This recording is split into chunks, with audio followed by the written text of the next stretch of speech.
ମୁଁ ପ୍ରକାଶ କୁମାର ନନ୍ଦ ରାମକୃଷ୍ଣ ନନ୍ଦ ସ୍ମୃତି ପରିଷଦର ପ୍ରତିଷ୍ଠାତା ସମ୍ପାଦକ ଏବଂ ତାଙ୍କର ନାତି।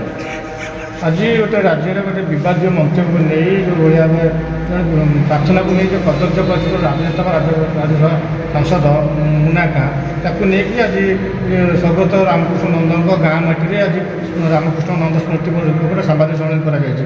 ସେ ହୁଏତ କହିକି ତାପରେ ମଧ୍ୟ ନିଜ ଭୁଲ ସ୍ୱୀକାର କରୁଛନ୍ତି। ଏ ଘଟଣାକୁ ନେଇ ଆପଣଙ୍କର କ'ଣ ସାମ୍ବାଦିକ ସମ୍ମିଳନୀ କହିବାର ତାତ୍ପର୍ଯ୍ୟ କ'ଣ ଅଛି? ଶିଶୁ ସାହିତ୍ୟର ଯିଏ ଯୁଗ ସ୍ରଷ୍ଟା ପୁଣ୍ୟାତ୍ମା ରାମକୃଷ୍ଣ ନନ୍ଦ, ତାଙ୍କର ଆହେ ଦୟାମୟ ବିଶ୍ୱବିହାରୀ ପ୍ରାର୍ଥନା, ଯାହାକି ପୁରପଲ୍ଲୀରେ ପ୍ରାତଃସ୍ମରଣୀୟ, ସେଭଳି ଗୋଟିଏ ପ୍ରାର୍ଥନାକୁ ରାଜ୍ୟସଭା ସାଂସଦ ମୁନା ଖାଁ ଯେଉଁଭଳି ଭାବରେ ବିଶ୍ଳେଷଣ କଲେ, ଅତ୍ୟନ୍ତ କଦର୍ଯ୍ୟ ଏବଂ ଅଶାଳୀନ ମନ୍ତବ୍ୟ ସେଠି ବ୍ୟବହାର କଲେ, ଯାହା ସାରା ରାଜ୍ୟବାସୀଙ୍କୁ ତ କଷ୍ଟ ଦେଇଛି। ବିଶେଷ କରି ଗାଁ ମାଟିରେ ଆମେ ଯେଉଁ ପରିବାରର ଲୋକମାନେ ରହିଛୁ, ରାମକୃଷ୍ଣ ନନ୍ଦଙ୍କ ପରିବାରର ଲୋକମାନଙ୍କୁ ଆମକୁ ଏ କଥା ଗଭୀର ଭାବରେ ଆଘାତ ଲାଗିଛି। ସେ ତା ଦେହରେ ଯେଉଁ ପଦ ବ୍ୟବହାର କରିଛନ୍ତି ଯେ ରାମକୃଷ୍ଣ ନନ୍ଦ ତାଙ୍କ ସ୍ତ୍ରୀଙ୍କ ସାଙ୍ଗେ କଳି କରି ଗଣ୍ଡଗୋଳ କରି ଆସିକି ପ୍ରାର୍ଥନାଟାକୁ ଲେଖିଦେଲେ ଧନ ଜନ ଲୋଡ଼ା ନାହିଁ ବୋଲି, ଯାହାକୁ ନେଇ ଆଜି ଓଡ଼ିଶା ଗରିବ ହୋଇଯାଇଛି। ଇଏ କିଛି ଛୋଟିଆ କଥା ନୁହେଁ। ସେ କ୍ଷମା ମାଗିଛନ୍ତି, ସେ ଖବର ମଧ୍ୟ ଆମେ ପାଇଛୁ ଗଣମାଧ୍ୟମରୁ, ସେ କ୍ଷମା ପ୍ରାର୍ଥନା କରିଛନ୍ତି। କିନ୍ତୁ ଗୋଇଠା ମାରି ବିଷ୍ଣୁ ହେବାର ମାନେ କିଛି ନାହିଁ।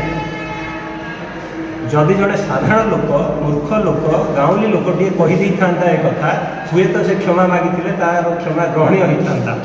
କିନ୍ତୁ ସେ ଯେଉଁଭଳି ଭାବରେ ଯେଉଁ ପୋଜିସନରେ ସେ ରହିଛନ୍ତି, ବିଜୁ ଜନତା ଦଳ ଗୋଟେ 24 ବର୍ଷର ଦଳ, ଯାହାର ମୁଖିଆ ହେଉଛନ୍ତି ନବୀନ ପଟ୍ଟନାୟକ, ଏବଂ ସେଭଳି ଦଳରୁ ସେ ରାଜ୍ୟସଭାର ସାଂସଦ ହୋଇ ଯାଇଛନ୍ତି। ଏବଂ ରାଜ୍ୟସଭାର ସାଂସଦ ଗୋଟିଏ ମର୍ଯ୍ୟାଦାପୂର୍ଣ୍ଣ ଗୋଟିଏ ସ୍ଥାନ, ଗୋଟିଏ ପଦବୀ।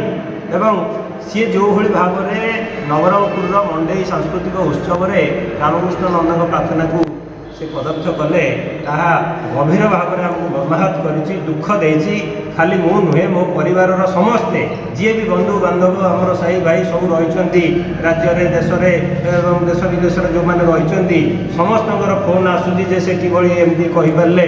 ତେଣୁ ଆଜି ଯେଉଁ ସାମ୍ବାଦିକ ସମ୍ମିଳନୀଟି ଆମେ ଡାକିଛୁ, ସେ ସାମ୍ବାଦିକ ସମ୍ମିଳନୀର ମୁଖ୍ୟ ଉଦ୍ଦେଶ୍ୟ ହେଲା, ତେଣୁ ତାଙ୍କୁ ରାଜ୍ୟସଭା ପଦରୁ ବହିଷ୍କାର କରାଯାଉ। ତାଙ୍କର ମୁଖିଆ ଯିଏ ରହିଛନ୍ତି, ବିରୋଧୀ ଦଳର ନେତା, ବିଜୁ ଜନତା ଦଳର ସଭାପତି ମାନ୍ୟବର ନବୀନ ପଟ୍ଟନାୟକ, ତାଙ୍କ ପ୍ରତି ଆମର ଯଥେଷ୍ଟ ସମ୍ମାନ ରହିଛି। ତାଙ୍କର ସ୍ୱଚ୍ଛତା ଉପରେ ଆମର ଯଥେଷ୍ଟ ସମ୍ମାନ ରହିଛି। ତେଣୁ ଆମେ ତାଙ୍କ ନିକଟରେ ଦାବି କରୁଛୁ, ଆପଣମାନଙ୍କ ମାଧ୍ୟମରେ, ଗଣମାଧ୍ୟମ ମାଧ୍ୟମରେ ଆମେ ଦାବି କରୁଛୁ, ତାଙ୍କୁ ସେହି ମର୍ଯ୍ୟାଦାପୂର୍ଣ୍ଣ ପଦବୀରୁ ତୁରନ୍ତ ବହିଷ୍କାର କରାଯାଉ ଏବଂ ତାଙ୍କୁ ଗିରଫ କରାଯାଉ। ଖାଲି କ୍ଷମା ମାଗିଦେଲେ ହେବ ନାହିଁ। ସେ ଯେଉଁଭଳି ଢଙ୍ଗରେ କ୍ଷମା ମାଗିଲେ ଯେ ମୁଁ ପିଲାଦିନର ପ୍ରାର୍ଥନାଟାକୁ ବିଶ୍ଳେଷଣ କରୁଥିଲି, ତୁମେ ବିଶ୍ଳେଷଣ କରିବା ପାଇଁ କିଏ?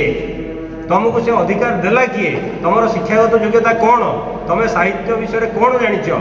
ସ୍ୱାମୀ ସ୍ତ୍ରୀର ଝଗଡ଼ାରୁ ସନ୍ତାନ ଉତ୍ପତ୍ତି ହୁଏ, ସ୍ୱାମୀ ସ୍ତ୍ରୀର ଝଗଡ଼ାରୁ ଛାଡ଼ପତ୍ର ହୁଏ, କିନ୍ତୁ ସାହିତ୍ୟ ଆଉ କବିତା ସୃଷ୍ଟି ହୁଏ ପ୍ରେମ, ଭଲ ପାଇବାରେ।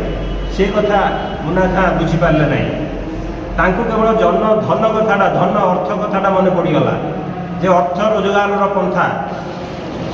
ସାହିତ୍ୟ ଅର୍ଥ ସର୍ବସ୍ୱ ନୁହେଁ, ସାରସ୍ୱତ ସାଧନା ହିଁ ସାହିତ୍ୟ। 1933 ମସିହା, ସେତେବେଳେ ମୁନା ଖାଁ ଜନ୍ମ ହୋଇନଥିଲେ, ତାଙ୍କ ବାପା ଜନ୍ମ ହୋଇଥିଲେ କି ନାହିଁ ବୋଧହୁଏ ଆମେ ସନ୍ଦେହରେ ଅଛୁ। 1933 ମସିହା, ଯେତେବେଳେ ବାରିପଦା ସରକାରୀ ଉଚ୍ଚ ବିଦ୍ୟାଳୟରେ ଶିକ୍ଷକ ଭାବେ କାର୍ଯ୍ୟରତ ଥିଲେ ରାମକୃଷ୍ଣ ନନ୍ଦ, ସେତେବେଳେ ଏକ ବ୍ରାହ୍ମ ମୁହୂର୍ତ୍ତରେ ଭାବାବେଗ ହୋଇ ଲେଖିଥିଲେ ଏହି ପ୍ରାର୍ଥନାଟିକୁ, ଆହେ ଦୟାମୟ ବିଶ୍ୱବିହାରୀ। ଯଦି ମୁନା ଖାଁ ଜାଣିନାହାନ୍ତି, ତାହେଲେ ସେ ରାମକୃଷ୍ଣ ନନ୍ଦଙ୍କର ଜୀବନ ତରଙ୍ଗ ପଢ଼ନ୍ତୁ, ରାମକୃଷ୍ଣ ନନ୍ଦଙ୍କର ସୃଷ୍ଟିକୁ ପଢ଼ନ୍ତୁ। ଆଜି ବି ହଜାର ହଜାର ବିଦ୍ୟାଳୟରେ ଓଡ଼ିଶାରେ, ଆପଣ ସରକାରୀ କୁହନ୍ତୁ, ଇଂରାଜୀ ମାଧ୍ୟମ ବିଦ୍ୟାଳୟ କୁହନ୍ତୁ, ବେସରକାରୀ ସରସ୍ୱତୀ ଶିଶୁ ବିଦ୍ୟା ମନ୍ଦିର କୁହନ୍ତୁ, ଆଜି ବି ପାଠ ପଢ଼ା ହେଉଛି ରାମକୃଷ୍ଣ ନନ୍ଦଙ୍କର ବିଷୟ। ଲୌହ ଦାନବର ରକ୍ତ ବୁଝି, ବିପନ୍ନର ଉଦ୍ଧାର, ବିଭିନ୍ନ କବିତା, ଝୁମକା, କାବ୍ୟ ସଂକଳନର ଅନେକ କବିତା ଆଜି ପାଠ୍ୟକ୍ରମରେ ସ୍ଥାନ ପାଇଛି। ହଜାର ହଜାର ଲକ୍ଷ ଲକ୍ଷ ଛାତ୍ରଛାତ୍ରୀ ପାଠ ପଢ଼ୁଛନ୍ତି, ଶିକ୍ଷକମାନେ ପାଠ ପଢ଼ୁଛନ୍ତି। ଯୁଗ ସ୍ରଷ୍ଟା ଶିଶୁ ସାହିତ୍ୟର ଯେଉଁ କଥା ସନ୍ଥ କବି ଭୀମ ଭୋଇ କହିଥିଲେ, ପ୍ରାଣୀ ଆରତ ଦୁଃଖ ଅକ୍ରମିତ ଦେଖୁ ଦେଖୁ କିବା ସହୁ, ମୋ ଜୀବନ ପଛେ ନର୍କେ ପଡ଼ିଥାଉ ଜଗତ ଉଦ୍ଧାରେ ହେଉ।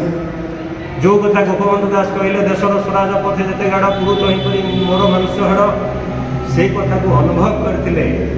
ଗାନ୍ଧିଜୀଙ୍କର ସେ ଥିଲେ ଅନୁପ୍ରେରିତ, ସେ ଥିଲେ ଗୋପବନ୍ଧୁଙ୍କର ଅନୁପ୍ରେରିତ, ସେ ଥିଲେ ରାମକୃଷ୍ଣ ପରମହଂସଙ୍କର ଦ୍ୱାରା ଆଶ୍ରିତ, ତାଙ୍କର ଆଦର୍ଶକୁ ମାଧ୍ୟମ କରି ସେ ବାଟ ଚାଲିଥିଲେ। ସେ ସତ୍ୟବାଦୀ ବନବିଦ୍ୟାଳୟର ଛାତ୍ର ଥିଲେ, ସେ ସ୍ୱାଧୀନତା ସଂଗ୍ରାମୀ। ସେ ଠିକ୍ କହିଛନ୍ତି ଧନ ଲୋଡ଼ା ନାହିଁ। ସେ ସ୍ୱାଧୀନତା ସଂଗ୍ରାମୀ ହୋଇ ଗିରଫ ହେଇ ମଧ୍ୟ ଯେତେବେଳେ ସରକାରଙ୍କ ତରଫରୁ ପ୍ରସ୍ତାବ ଆସିଥିଲା ସେ ମନା କରିଥିଲେ, ମୁଁ ଦେଶ ପାଇଁ ଜେଲ୍ ଯାଇଛି କିନ୍ତୁ ମୁଁ ଅର୍ଥ ନେବି ନାହିଁ। ସେ ସ୍ୱାଧୀନତା ସଂଗ୍ରାମୀର ଅର୍ଥ ଗ୍ରହଣ କରିନଥିଲେ।